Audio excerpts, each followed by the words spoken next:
Ito po ang pwedeng mangyari dito sa controversial na Sara Duterte na na-impeach sa Congress at magkakaroon ng trial sa Senado. Okay? Mga pwedeng mangyari at ito ngayon. Siya po ay pwedeng ma-impeach sa Senado kung mapapatunayan na may mga malalakas na ebidensya tungkol sa betrayal of public trust, graft and corruption, at iba pa. At ito po ang pwedeng mangyari. Pag na-impeach siya, ban na siya, bawal na siyang maghawak ng kahit na anong public office, elected o appointed. Yan po yung kaparusahan dyan. Ban na yan, bawal na. Plus, pwede pa siyang kasuhan ng kriminal o anumang mga kaso na pwedeng isampa sa isyu ng korupsyon at iba pa. Especially yung kanyang ginawang pag-uutos sa buhay, laban sa buhay ng Pangulo, First Lady at ng Speaker of the House. Okay? Napakabigat po ng pwedeng mangyari. Inuulit ko pag na-impeach siya, wala na siyang babalikan at anumang public office, bawal na. At pwede pa siyang kasuhan. At pag nakasuhan siya ng kasong kriminal at may kaugnayan sa kanyang mga ginawa, ang magiging kaparusahan din yan, ban din sa any public office. Ganun po yan Kasi pag napatunayan sa impeachment trial na siya talagang maybe betrayal of public trust, guilty siya. Tapos na yan. At pag kinasuhan, medyo matagal ang kaso sa korte at napatunayan, ban din sa lahat ng public office. Hindi na talaga pwedeng maghawak. Yan po ang pwedeng mangyari sa oras na mapatunayan ng mga prosecutor, ng mga congressman, ang kaso laban kay Sara Duterte. At sa ngayon, ang kahit na sinong abogado at prosecutor ang sasabi, malakas yung ebidensya kasi Kongreso ang nakadiscover ng mga di umano'y katiwalian sa Department of Education at Office of the Vice President. At hindi lang ang Kongreso, ang taong bayan ang nakasaksi ng kanyang pag-uutos para sa buhay ng Pangulo, First Lady at Speaker of the House. Hindi po yan maitatago. Kahit na ngayon ay dinidinay niya. Kahit daw sabi niya maaaring biro lang. Hindi po yan biro. Sinabi niya no joke at yan ay authentic na discovery na ng NBI matapos nilang reviewin na talagang siya yun, nasa video, sinabi niya talaga yon at hindi pwedeng i-deny. Napakatibay pong ebidensya nun. Actually, itong issue ng kailan bang impeachment, magtuloy bang impeachment ngayon o sa June 2 na. Kailan man mangyari, ngayon o sa susunod, ang impeachment, mabigat po yung mga kaso. Okay, doon naman sa issue ng baka daw mag-resign, pagka nakitang malakas yung ebidensya or pagsimula ng trial, baka daw mag-resign. Dito may debate ang mga abogado, conforme sa kung sinong abogado ang nadidinig nyo at kausap nyo. Ang sinasabi ng mga prosecutor na galing sa Kongreso, kahit mag-resign, hindi tatanggapin yan ng impeachment court. Kahit mag-resign, tuloy pa rin ang trial. Hindi pwedeng magtago si Sara sa kanyang resignation kung gagawin man niya yun. Doon sa pwedeng mangyari at desisyon ng impeachment trial pagkatapos ipresenta ang matitibay na ebidensya. So, ibig sabihin, nandiyan na yan, nag-umpisa na.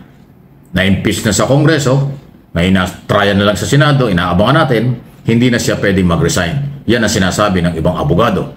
Ang sinasabi naman ng ibang abogado na posibleng kakampi ni Sara, ay pwede raw mag-resign. At ang kanyang paniniwala, mahina yung kaso, o hindi laban, sige, tingnan natin. Okay?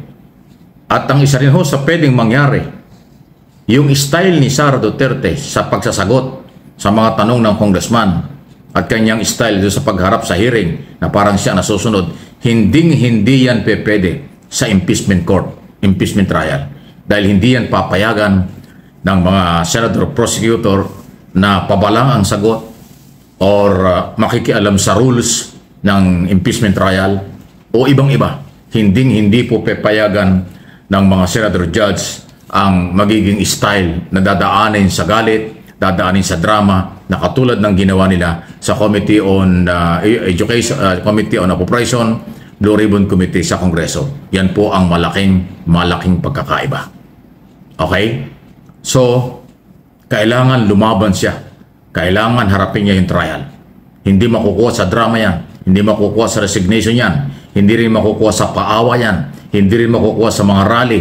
Hindi rin makukuha sa destabilization. Hindi rin makukuha sa kung anuman pang pagsisinungaling na sasabihin nila. Kung ano ang ebidensyang ipipresenta, ihaharap, dokumento, testigo, video at lahat ng prosecutor at nailaban nila, yun ang pagbabasihan ng Senador Judge. Maliban na lang doon sa mga pro-Duterte senador na kahit anong ilagay mo dyan, anong sabihin mo dyan, sila ay Sara Duterte. Kaya nga may panawagan na yung Congressman Joel Echoa na siyang isa sa prosecutor, mag-inhibit na. Mag-inhibit dapat ang mga identify pro-Duterte, pro-Sara Duterte na mga senador judge kasi makakahiyaan lang. Ang ebidensya ay malakas. Yan ang paniniwala ng mga abogado, hindi lang prosecutor, abogado sa pribadong sektor, abogadong nakatutok at eksperto tungkol sa impeachment process, eksperto sa 1987 Constitution at eksperto rin dahil nga sa mga naranasan ng impeachment noong araw pa kay Erap Estrada, kay Corona at iba pa dyan sa Senado. Okay? Any comment, reaksyon, malaya po kayo. Please like and share ng video ito. Ito namang tungkol sa kung kailan ang trial nga or tutuloy ba ngayon ba or sa susunod na kongreso na lang. May debate na naman dito. May mga abogado nagsasabing hindi pwedeng sa next Congress kasi iba na yung congressman at senador noon. Kaya mas marami ang mga abogado at nagsasabing taumbayan ngayon na para may panahon hanggang June 30 bago matapos ang 19th Congress. Kung gagawin kasi yan ng June 2 ay mabibitin sa oras dahil June 30 tapos na ang 19th Congress at nakapaghalal na ulit ng bagong 12 senador kasi ang eleksyon ay sa Mayo. So sa June 2 sa kailang pagbabalik kung sakali may bagong senador na. Baka may bago na rin congressman. Kaya ayaw nila at hindi daw pwede yung 20 Congress ang tumalakay dito. Although sinasabi ng Senate President Escudero at iba pa, pwede raw yun. Okay? Pero para maging legal at walang masyadong technical issue at politika, dapat ngayon na gawin ng trial.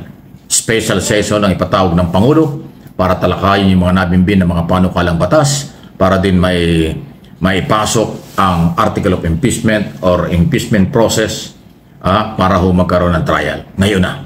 Kasi kung ngayon, March, kung hindi man February, March mag-umpisa yan, ay baka matapos bago mag-eleksyon. O kung hindi man matapos, dapat tapusin bago mag-eleksyon kasi makakampanya. Ay bukas po o ngayong araw na ito, kampanya na. Ang mga senador judge kakandidato, 12 yan, yung iba lokal. Pero kampanya na po sa national position. So medyo mahirap.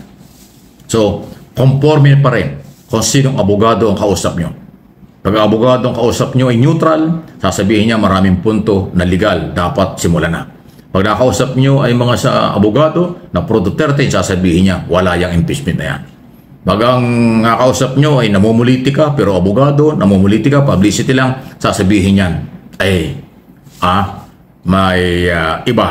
Dahil sasabihin niyan, hindi sa ebidensya, hindi sa trial, kung hindi nakatingin yan doon sa kung saan siya makikinabang na party para sa suportahan ng kanyang paniniwala. Kaya kahit abogado, pasintabi na, magkakaiba po ang opinion at interpretation sa nangyayaring ito.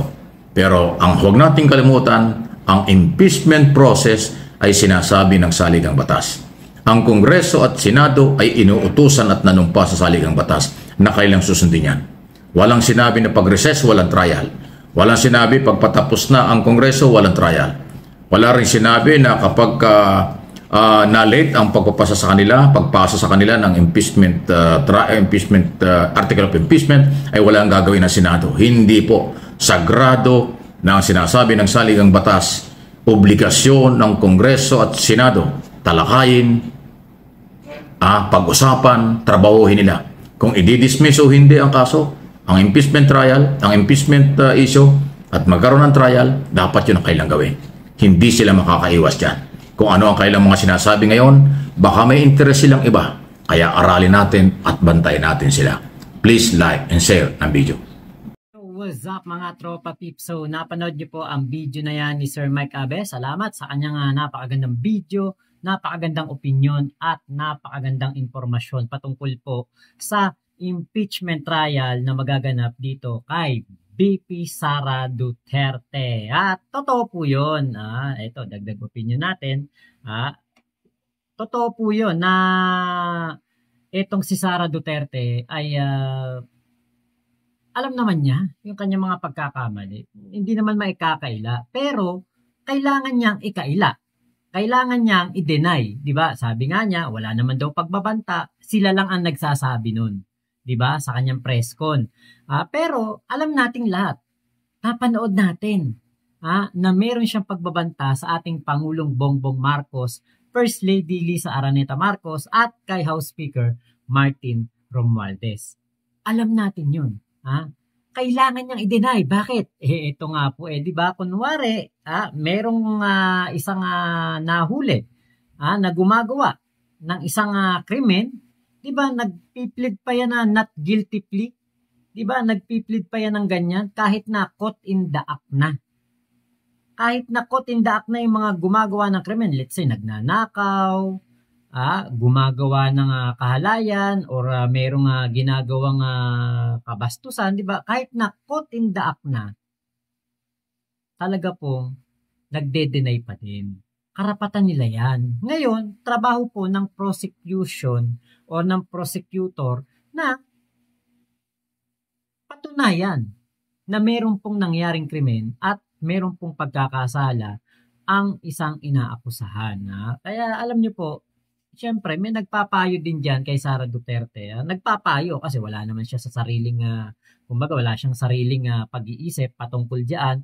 Kaya po, mayroon mga nagpapayo dyan ng mga puro pag-deny at pa-victim ang style nitong si Sara Duterte. At bukod sa pa-victim, ay kailangan po niyang magmukhang kawawang-kawawa, inaapi at kinakalaban at dinidikdik ng administrasyon ni PBBM.